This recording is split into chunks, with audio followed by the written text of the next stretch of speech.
आपने पिछली बार चुनाव लड़ा बीएसपी के साथ, आपने बीएसपी की सीटें बढ़ा दी। इस बार आप कांग्रेस के साथ चुनाव लड़ रहे हैं, मतलब इस बार आपकी सीट बढ़ रही है या फिर आप अपने सहयोगी की सीट बढ़ा रहे हैं?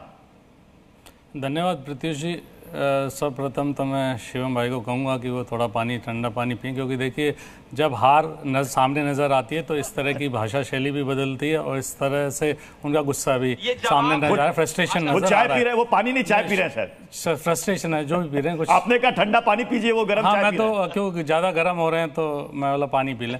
दूसरी बात देखिए, उत्तर प्रदेश के अंदर तो हम भारतीय जनता पार्टी को बहुत बुरी तरह से हराएंगे। जिस तरह से चुनाव लड़ा है, भाषा की जिस तरह से बात हो रही है, हमने माननीय प्रधानमंत्री के पद की गरिमा को जिस तरह से तार तार किया गया है, भाषा को लेके खास करके कि किस तरह से माननीय प्रधानमंत्री जी ने भाषा का इस्तेमाल किया है अपने विरोधियों के लिए और देश की जनता के लिए। लेकिन उससे बड़ी एक बात, मैं एक छोटी सी बात कहना चाहूँगा, छोटी सी कहानी है। प्रत्युष जी अगर आप 1 मिनट का समय, आधा मिनट का समय दे तो मैं बताता हूँ। एक मकान में आग लग रही थी और आग में सभी लोग बाल्टियों से पानी भर रहे थे, उसमें पानी डाल रहे थे आग बुझ जाए। एक छोटी चिड़िया भी अपनी कोशिश करती है, वो भी थोड़ा सा पानी अपनी चोंच में लेके उसमें डालती है, आग बुझाने की कोशिश करती है। पास में कौवा खड़ा था, कौवा बोलता है जी आपकी ये मेहनत बेकार जाएगी, आप तो ये मेहनत जो कर रहे हैं इस 1-2 बूंद पानी से क्या आपका आग बुझ जाएगी? तो चिड़िया का बड़ा शानदार जवाब देती है कि मैं जानती हूँ कि मेरी मेहनत व्यर्थ जाएगी और मेरे 1-2 बूंद पानी से ये आग बुझेगी भी नहीं, लेकिन जब तारीख लिखी जाएगी इस आग बुझाने की तो मैं आग बुझाने वालों की तरफ नजर आऊंगी, आग लगाने वालों की तरफ नहीं नजर आऊंगी। तो इंडिया गठबंधन ने हमेशा इस देश को बचाने के लिए, लोकतंत्र को बचाने के लिए, संविधान को बचाने के लिए, युवा बेरोजगारों की लड़ाई लड़ने के लिए, महिला बहनों के लिए हमने लड़ाई लड़ी है। हम उससे बहुत संतुष्ट हैं और जनता हमें प्यार देगी। व्यर्थ जाएगी लेकिन तारीखों में लिखी जाएगी। तो क्या आप ये मान रहे हैं कि इंडिया गठबंधन ने जो मेहनत की वो बेकार जा रही है? देखिए, मतलब पहले हार मान रहे हैं आप? देखिए, मैंने इस कहानी से ये कहने का अर्थ नहीं था, मेरा कहने का ये अर्थ था कि संविधान, लोकतंत्र, जब युवा, बेरोजगार, महिलाएं, किसान, सब गरीब, सब परेशान हो, 80 करोड़ लोग राशन पे जिंदा हो, तो हम किस तरफ खड़े हैं? हम जीत और हार को उस तरफ ध्यान नहीं देते हैं। हम जीतेंगे मुझे बात तो बताइए, बात ये जीतने हारने की नहीं है, मैं उससे ऊपर बात करिए। अब तो देखिए उस बात को समझिए। नहीं, उस पर खूब बहस हो गई, मंगलसूत्र, मुजरा, मटन, इस पर खूब बहस हो गई, हमने खूब बहस कर ली। अब तो बारी है कि भैया किसके पास नंबर आ रहा है, देखिए किसके पास सीटें आ रही हैं। अब आप देखिए 2 बार के लोकसभा चुनाव से आप 5 के 5 पर अटके हुए हैं। ये अलग बात है कि उन 2 लोकसभा चुनाव से पहले आपकी सीटें 20 से ज्यादा थी।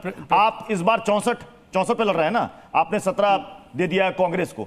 आप 64 में से आपका स्ट्राइक रेट कितना होगा समाजवादी पार्टी का? 62 सीटों नहीं, हम 62 सीटों पे लड़ रहे हैं। ओके, 17 कांग्रेस और एक आपने क्रिमिनल टीएमसी को दी हमने। भदोई जी हम लड़ रहे हैं। लेकिन तो क्या रहेगा स्ट्राइक रेट? 62 हम अपनी तरफ से हमने अपना सर्वे कराया, बीजेपी ने अपना सर्वे कराया, आप लोगों ने अपना सर्वे कराया, सब अपने सर्वे से। अब देखिए हमारा यूपी का सर्वे कह रहा है, हमारा यूपी का सर्वे कह रहा है एनडीए को 52 से 58 सीटें। सुन लीजिए प्रदीप जी, हमारा सर्वे कह रहा है, जो एआई सर्वे है वो कह रहा है कि उत्तर प्रदेश की 80 में से एनडीए के खाते में 52 से 58 सीटें और इंडिया के पास 22 से 26 सीटें, यानी कि पिछली बार से सीटें कम हो रही है एनडीए की और इंडिया अलायंस की बढ़ रही है। मैं इसलिए पूछ रहा हूं, आपका इंटरनल सर्वे तो समाजवादी पार्टी को 62 में से कितनी सीटें दे रहा है? देखिए, हमें तो पूरा विश्वास है कि हम लगभग सारी की सारी जीतेंगे, लगभग सारी की सारी सीटें जीतेंगे। लेकिन इस चुनाव में क्योंकि मैंने बताया कयासों का समय अब खत्म हो गया, आरोप प्रत्यारोप का भी समय खत्म हो गया।